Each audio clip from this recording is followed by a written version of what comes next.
what's wrong with your face? And in that moment, I didn't expect that interaction and didn't really feel like discussing it, but I realized this could be a really good teachable moment. So I started to talk to this young man, and his mom got up and grabbed him on the shoulder and said, "Leave him alone. He has enough troubles already." And then in that moment I said, "Damn it, I'm going to share my story with this little boy because I don't want him to feel scared to go up to people who are different. And I want him to feel like if he has questions, he is free to ask them." So I approached their table and knelt down so he was eye to eye to me, and I said, you had a good question, and I'm going to answer it.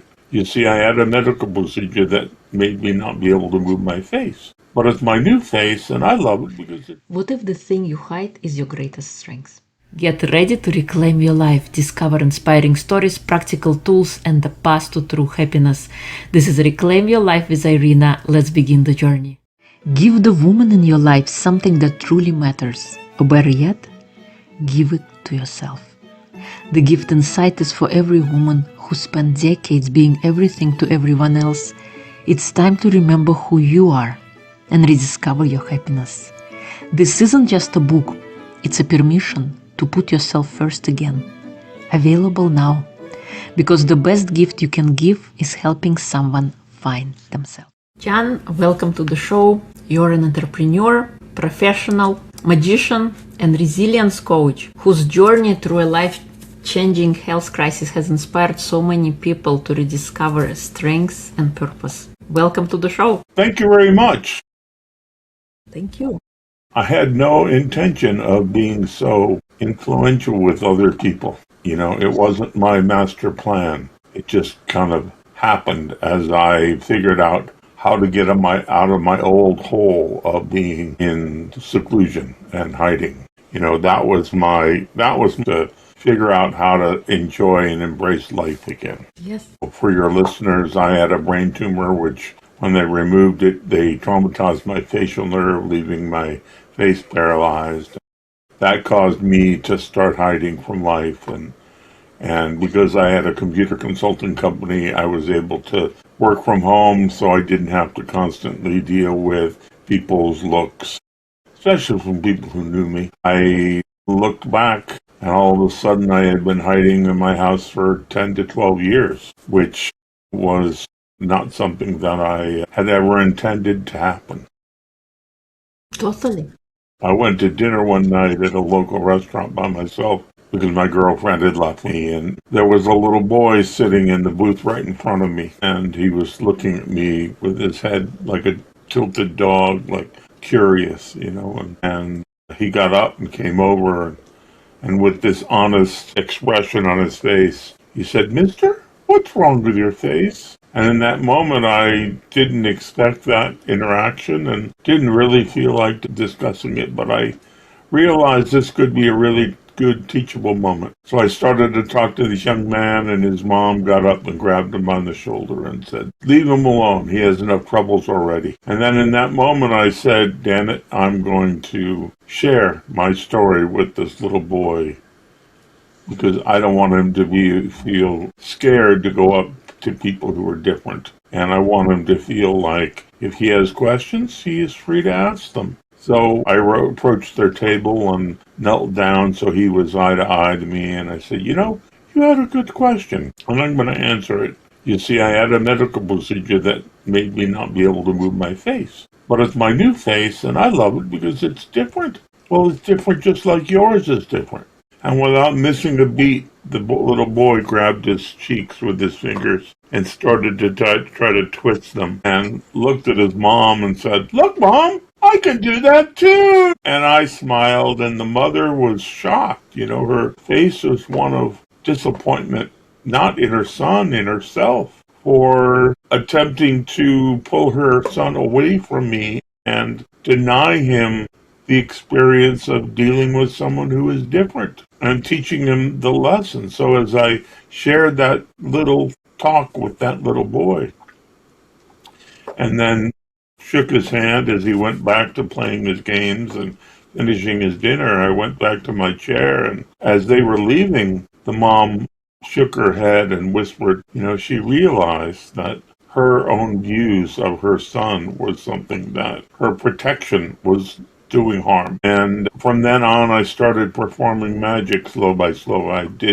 used to be a magician as a little kid, and I really enjoyed performing magic.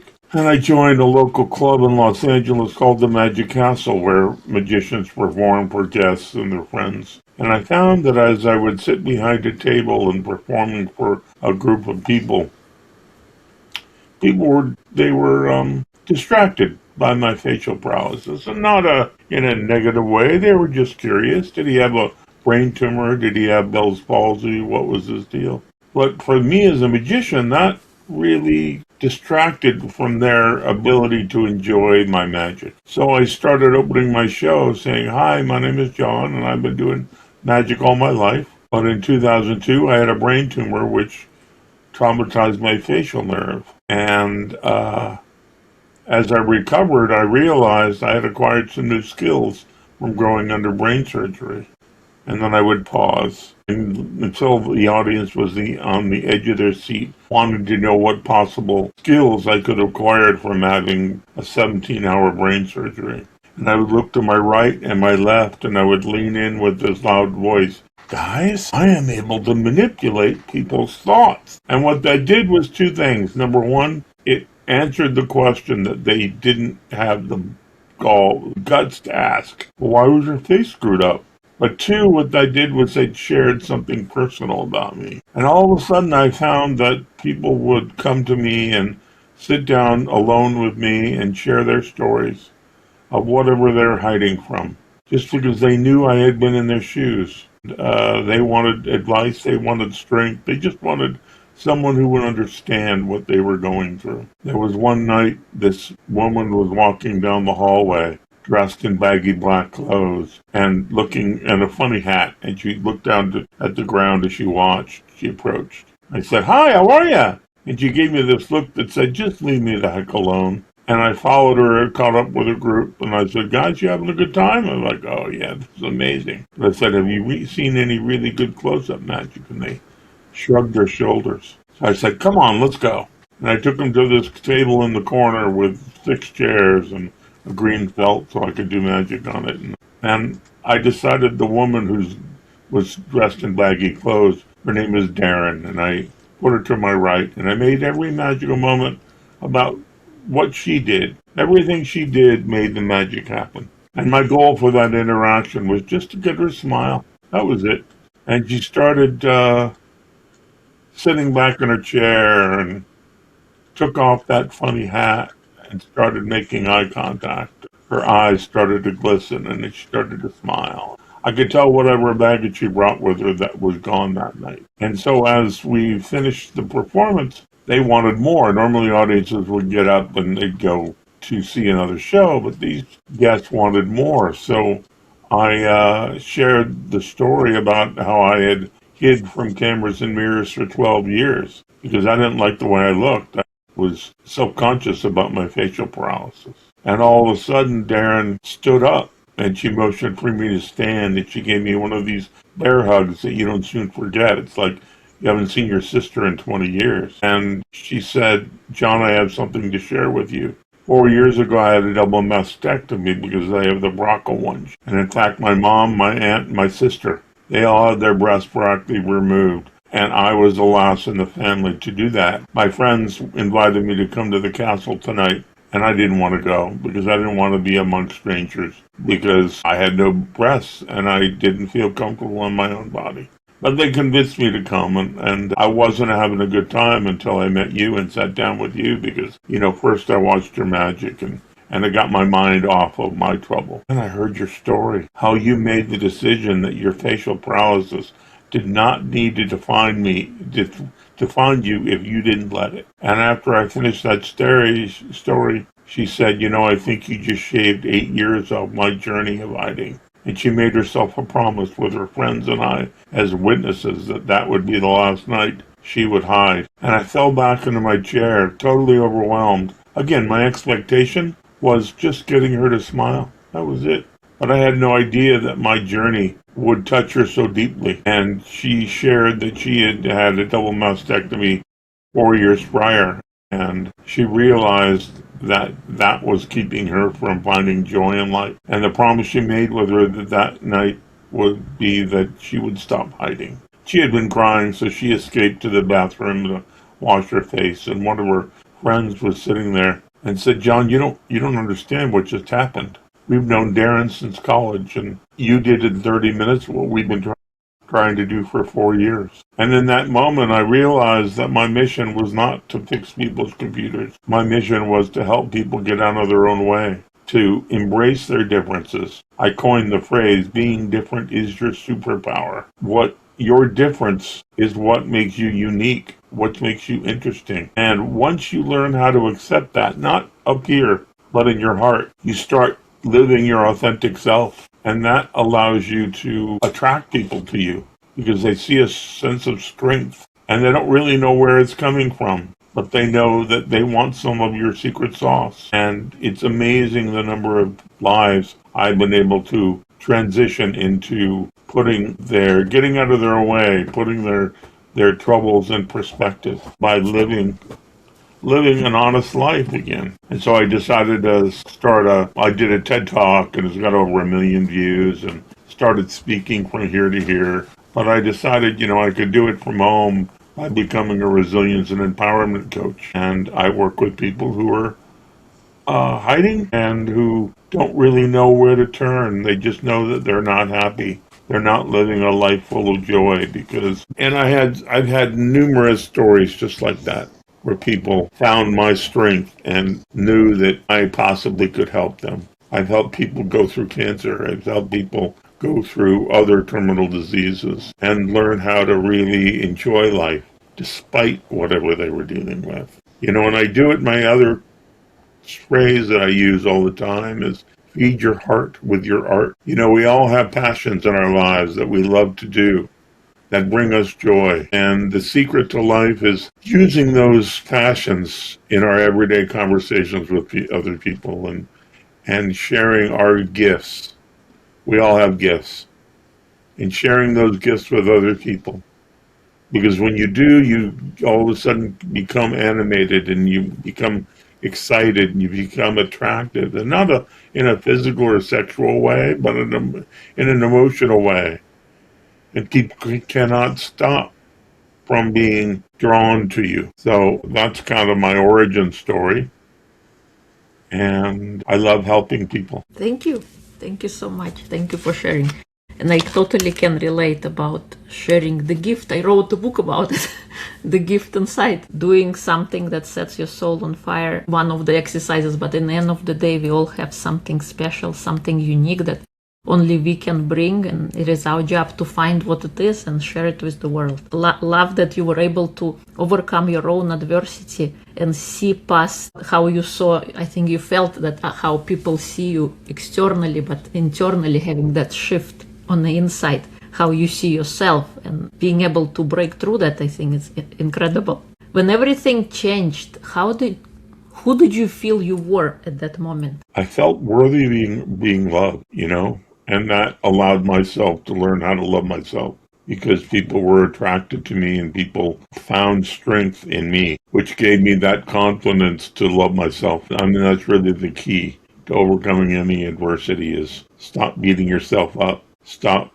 trying to change things that are out of your control and celebrate your differences as opposed to hide from them. What changed internally for you before anything changed externally? I was miserable. I was lonely. I was secluded, and I was just plain old unhappy. And my art, my skills of performing magic made me come alive. And I enjoyed the attention. I enjoyed people going, "Oh my God, how did you do that? You got to tell me." And the more I performed magic, that became my one skill that I was able to do that other people couldn't do. I realized, I reversed engineered that 12 years of my life. And I realized that I had stopped dreaming. And dreaming is so important for adults. As a young boy, I would be with my parents and they'd have a friend come over for dinner. And the first thing that adult friend would say to me is, "John, hi." I'm so-and-so. I got a question for you. What do you want to be when you grow up? And I would think about it for a second and I go, I want to be a fireman. No, I want to be an astronaut. No, wait. I want to be a rock star. And I would go into my room and grab a couple rulers and start banging on everything to make, as I'm playing the drums and start playing my air guitar. And I could be in a land of make-believe for an hour or two, or at least until Mom said dinner was ready. And that imagination was just, nothing was impossible because I could dream it. And that became the name of my coaching method. I call it the I'm Possible method. It's a play on the word impossible. The two first letters is I'm, so it's I'm possible. Because you never know what's possible until you try it. And but I realized as I started to grow up, went to school and got a job and a girlfriend, and I realized I wasn't living my own dream. I was living my parents' dream of what they wanted me to become. And so many people, so many of my clients I work with nowadays, that's one of the first questions I ask them is, okay, what is your dream given no limitations? You have all the money in the world, you have perfect health. What is it that you want to accomplish in your life? And they start to get emotional when they really think about that, because their dreams become, their dreams are impossible until they go through some exercises I take them through, where I make them understand that nothing is impossible. It just takes a little effort, and that's why I call my method the impossible method. I love it. And you're so right. I think as adults, we forget about our dreams because we have bills to pay and things to do, and we become serious and we forget that childlike curiosity. When we were little, when we were just learning how to walk, we didn't give up. We kept on going. No matter how many times you fall, you would also always pull yourself out because you were more curious about what's out there. What is this walking thing about? And how can I explore the world, as opposed to, I've fallen down. Nobody is coming to pick me up. The world is so unfair. They just clean themselves off, get up again, and keep on trying until they succeed. And we need more of that. We need to remember what it was like when we were kids. And I think through passions, and in your case, through magic, you were able to discover that part of yourself, and now you're helping others realize theirs. Because you're right, nothing is impossible. The only thing that's impossible is we are standing in our own way and telling stories of our past, maybe struggles that we faced, and we live in those stories as opposed to seeing what is possible, what the best that can happen, instead of what's the worst that can happen. Yeah, the glass is half full mentality. Yeah. It's so important. For someone going through something similar, like a difficult moment in their life, what is the first step when everything feels overwhelming? Surround yourself with people who love you and be honest with them and tell them why you're here or why you're hurting. You know, I spend a lot of time on social media with my friends, and I don't know how many thousands of friends, and some are acquaintances, where some are people who I actually know really well. And I'll see them make a post on social media that's just not in their character. And most people, when they see that, they just keep on scrolling. And they say, oh, Irina's having a bad day, so I'm sure she'll be fine. Not me. I stop, and I pick up the phone, and I call them. And I say, Irina, you know, I saw this post of yours, and it just didn't seem like it was you. What's going on? Talk to me. Let me help you. And I realized that it was people's cries for help, that they didn't know how to articulate it properly. So they found some abstract way of sharing with their community that they were struggling with something. And you become their rock. You know, they all of a sudden appreciate that you took the time out of your life to be present with them. And that gives them permission to be honest and share what's going on. And then you have a conversation and you talk about the problem, whatever it is, and then you talk about the memories you had of being friends and how you became friends. And all of a sudden, after a hour conversation, things don't look so bleak any longer. You know, we catastrophize our own lives. There's a sense of doom that we get in a downward spiral of self-abuse. And sometimes you need someone to help you break out of that and remind yourself that you are of value, that you are loved, that you are powerful, that you can conquer anything if you put your mind to it. And one of my teaching techniques or coaching techniques is called the I'm Possible method, and it's called the tripod method. And it comes from a story when I was in college and I was a theater major and I was doing a children's theater production where I had to build a stand for a pot of soup to put over a fire. And I was sitting there in the scene shop with all the raw materials, just standing there staring at them and not making any progress. And my instructor, his name was Jerry Abbott, and unfortunately he's since passed, but he was from Kentucky, Paducah, Kentucky, and he was always wearing suspenders and never combed his hair and always had a cigar hanging out of his mouth. And he came into the workshop and saw me standing there and came up and said, "John, I didn't take you to raise. What are you doing, boy?" And we had a good relationship. So I said, "Jerry, I'm having trouble getting started building this tripod. I don't know what to do." And he said, "John, get out of your bleep head. Here, take the 4 sticks of wood, tie a rope around the top, get a larger rope, tie it around the bottom, hot glue them, hang a hook from the top. You built a tripod. Get out of your fucking head." And all of a sudden, I felt this wave of accomplishment come over me. I had been sitting there, I don't know, an hour, struggling to take action, struggling to just try something under the fear that it would fail. And I learned to use that word tripod as a trigger, and most people in their lives think of triggers as bad things. But you can also use triggers as good things. When I'm up against a challenge that something is overwhelming and I don't know how to approach it, and I'm scared to death and I'm just fearful, I'll close my eyes and say tripod, tripod. And all of a sudden the feelings of accomplishment when I actually built that damn tripod come back to me.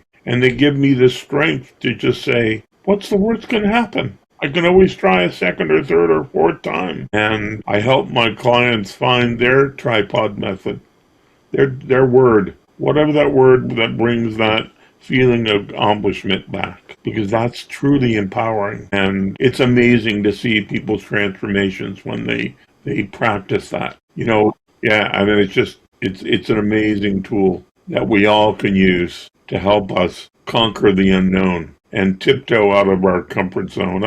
I don't talk about stepping or jumping out of our comfort zone. I talk about tiptoeing out of our comfort zone, so that in case you get scared, you can always tiptoe back in until you're ready to actually leap out of your comfort zone. Baby steps. But each time you tiptoe out of your comfort zone and you accomplish whatever was weighing on your mind, you build self-confidence to the point where any problem is solvable. And it may require therapy. It may require someone else's help. It may require study. But at the end of the day, if you put in that effort, if you put in that thought, if you go back and learn how to dream again, you'll find the steps required in order to accomplish whatever that goal is. And you'll wake up all of a sudden and go, wait a minute, that's exactly what I'm missing. And you jump out of bed and try it, and all of a sudden it works. And that feeling of self-worth is truly something that is contagious. And it's something that you can do to help other people as well. All we have in our lives is the relationships with loved ones and close friends. We can have all the money in the world, we can have health, but what truly matters is those relationships with others. And when you help someone get out of their own way, like I do, you feel worthy, you feel purpose, you feel joy. And it becomes an imperative in your life. And it's the true secret to being happy. Thank you. I love it. What kept you going on the days when you didn't feel strong? Knowing that I was capable of achieving anything that I wanted. I lived my life, for the good or bad, feeling that it's better to ask for forgiveness than permission. And yes, I admit that it has bitten me in the butt a couple times, where I overstepped that line and people got mad at me for doing so. But it also gave me the most amazing experiences in my life. I tell this story about when I was at home at 7:30 at night, turned on the TV and was watching Jeopardy. the game show.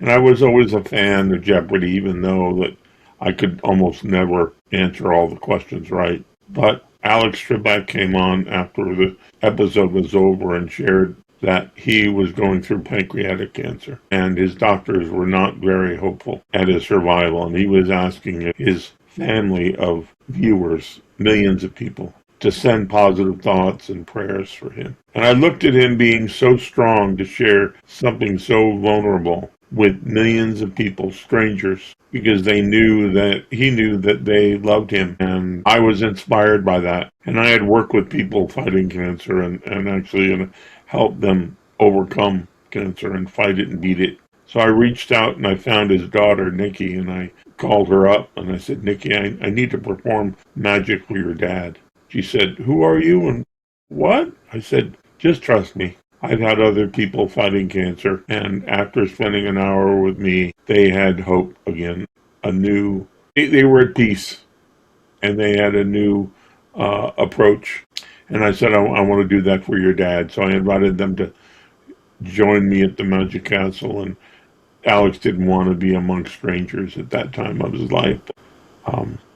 They said they were having a 75th birthday party, and they had no entertainment scheduled, so would I be their entertainment? And I said, abso-freaking-lutely. And fortunately, that was 2.5 months away, so I had 2.5 months to write a brand new magic show with Alex as the center character, a Jeopardy themed. And Alex is a very smart man, smarter than I would ever be. And he loved puzzles, and he loved language, and he loved to understand how things worked. So as he sat next to me at this table in front of his 50 closest friends and family, he started to get frustrated because he didn't understand how the magic worked. And there on my website, johnkippen.com, under the magic section, there are two videos of me performing illusions for magic, Alex Trebek, that he was so overwhelmed with this sense of curiosity and this magic of wonder that he was truly distracted from his cancer that he was fighting for an hour. And that was the biggest gift I could give him, was just getting him to not think about it for an hour. And after the show, we got up and we walked into a side room in the restaurant. And I said, Alex, I wanted to share why I reached out to your family and wanted to support you, because you're an idol of mine. You're so strong, you're so compassionate, and you want every one of your spectators, your contestants, to do really, really well. I know it's not your money, but you are such a role model for the youth of America, youth of the world for that matter, that I just wanted to say on the behalf of everyone I know that loves your show, thank you. And he got emotional. And he said, John, no one ever thanks me for my life's work. And I said, I had a feeling that would be the case. And let me be the first person to say thank you for your life's work. And the embrace I got from him after that conversation was one that I'll never forget. We were two human beings sharing our struggles and being supportive of each other. And he became a lifelong friend until he unfortunately passed away. But I think it made it easier for him. I think he understood the impact that he was making on the world by being so vulnerable. And it was one of my greatest accomplishments in my life. And I had other magicians come up to me after they knew that I had performed for him. And he said, how did you ever get Alex Trebek as a client? And I said, I didn't give him a chance to say no. I just said, Alex, this is happening. You need to show up. Sometimes that's what people need. They need you to interject yourself into their lives and just do something selfless for them, just because it'll help them. Totally. Wow. Incredible. And I think, when we focus on the problem a lot, we cannot see the solution. And by you giving an hour of free entertainment, magic, you were able to let Alex be free from that. So he could experience something different. He's not just looking at his problem, but he's looking at maybe other possibilities, because having that time allows you to look a little bit outside, a little bit focusing on a solution as opposed to just being stuck in a problem or a And health condition or a challenge. and I have to be honest, his wife afterwards wrote me a nice size check as a thank you for me performing because she knew that I made my living doing magic, amongst other things. So she wanted to say thank you in a monetary way. But that wasn't my reason for doing it. The reason I did it was just to make him smile, to make him scratch his head, and to give him a distraction. Yes, I love it. Thank you. What's something people get completely wrong about resilience? That resilience is a muscle that needs to be exercised. Resilience isn't something that happens to you. Resilience is how you get up after falling down, wipe off your knees and your pants, and just do it again. And the more you practice resilience, the better you become as being resilient. It's the mindset that adversity doesn't happen to you, it happens for you. It makes you stronger, it makes you powerful. And the greatest gift you can give someone is your time and your care and your love. And it's amazing how much self confidence you will get from doing that. And it improves your own self worth tenfold. It's the only way we can heal this world, which is in such horrible position right now. Yes. You know, we just need to reach out to someone who's hurting and recognize that they're hurting and offer friendship and offer your time and a listening ear and your thoughts. You know, some people have an experience they've gone through that when you share that story with someone, they feel less alone. They feel like there is hope. Yes, thank you. Thank you. And you'll never know until you get into that habit. You know, during the pandemic, I was home alone, and I missed seeing my friends. I had a group of friends that I would see every week at the castle, and we became very close. And then cold turkey, the castle closed, and I was sitting there, and I was alone. So I invented this game called Rolodex Roulette. Now, for your listeners who are, let's say, under 40, a Rolodex is this thing, it's got a little spindle and a stand, and you put in business cards or pieces of cardboard in alphabetical order. And when you want to look up someone's name or address, you turn the spindles until you get to their card. Well, today we have our phones as our Rolodex. And the way you pay Rolodex is simple. You open your contacts and you blindly scroll up and down and you stop on a name and you look at that name and that's who you call in that moment under no other pretense that you want to connect with them. Connection is everything. And sometimes it'll be a person you talked to a day or two ago. Some people, it'll be someone you haven't talked to in 4 or 5, 6, 10, 20 years. But it doesn't matter. You get them on the phone and they're like, John, wow, what do I owe the honor of this call? And you just say, you know, I'm playing this game I learned from my friend. It's called Rolodex Roulette. And the way you play it is you scroll up and down and you stop on the name. And that's who you call just to check in with, to see how they're doing, to hear what's happening good in their life and what's happening bad in their life. And just be with them. And you'll be amazed that when you play that game, how what was going to be a 5-minute conversation ends up being an hour conversation. And you reminisce about good times and good memories, and you start laughing. And, oh, you remember so-and-so who did this? And you're like, yeah, I can't believe you remember that. But then, then another aspect of that game is, we all have those peoples in our lives that we had a falling out with, that we don't talk to. And many times you don't really remember why, but usually it was over some kind of misunderstanding. But you are not about to be the person who makes that first reach out to try to mend that fence. Your pride won't let you do it. So when you go through your address book and you find the name of someone who hurt you, who betrayed you, you call them. And all of a sudden they go, John, and you say, before you start, I learned this game and I'm playing it, and it's called Rolodex Roulette. When I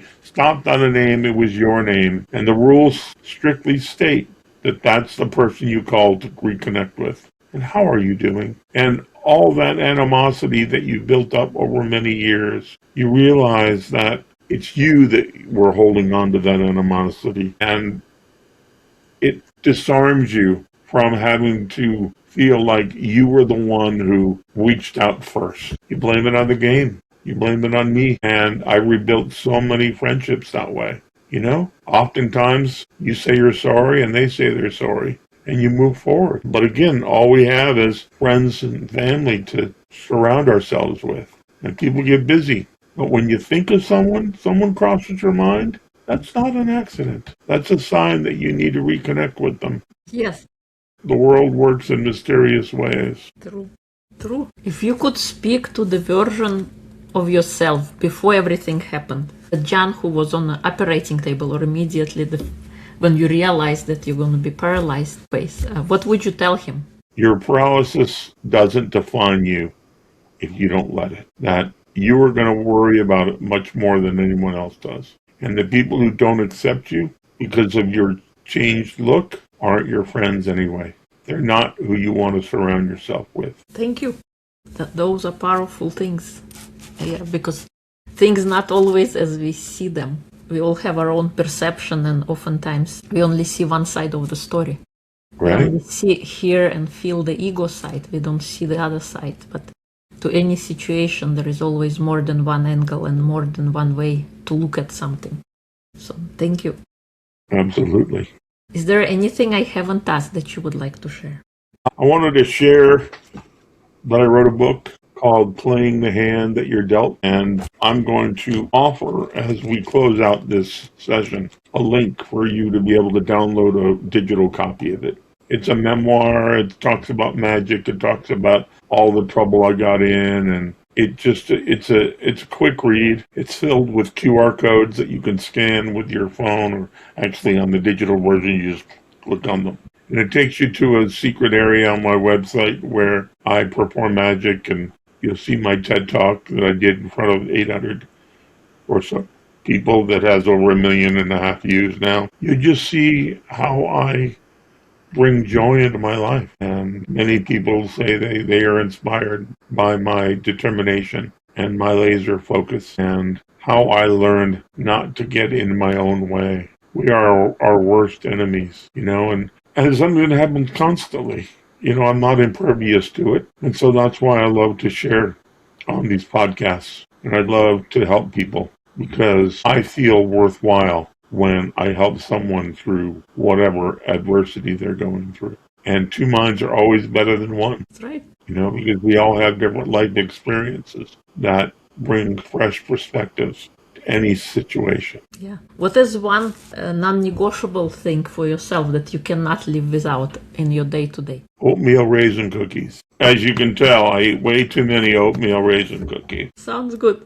I mean, like maybe for your mental health or for your... Okay, totally different. Helping others. Or like when a negative gremlin knocks on the door, what do you tell him? I'm sorry, a negative who? A negative thought, negative gremlin comes and knocks on your door. What do you tell him? I wish him luck. I have a lot of clients who talk to me about that inner voice that keeps them from succeeding, keeps them in their comfort zone.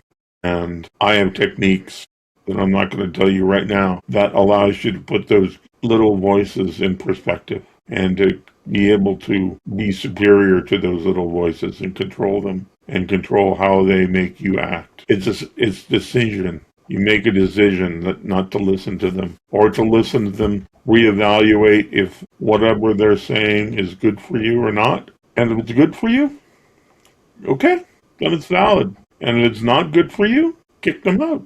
Tell them they're no longer welcome. That's the way I deal with those negative guys, especially the ones that want to sell me something. All right. Sounds good. Thank you so much for coming on. It's been a pleasure to have you.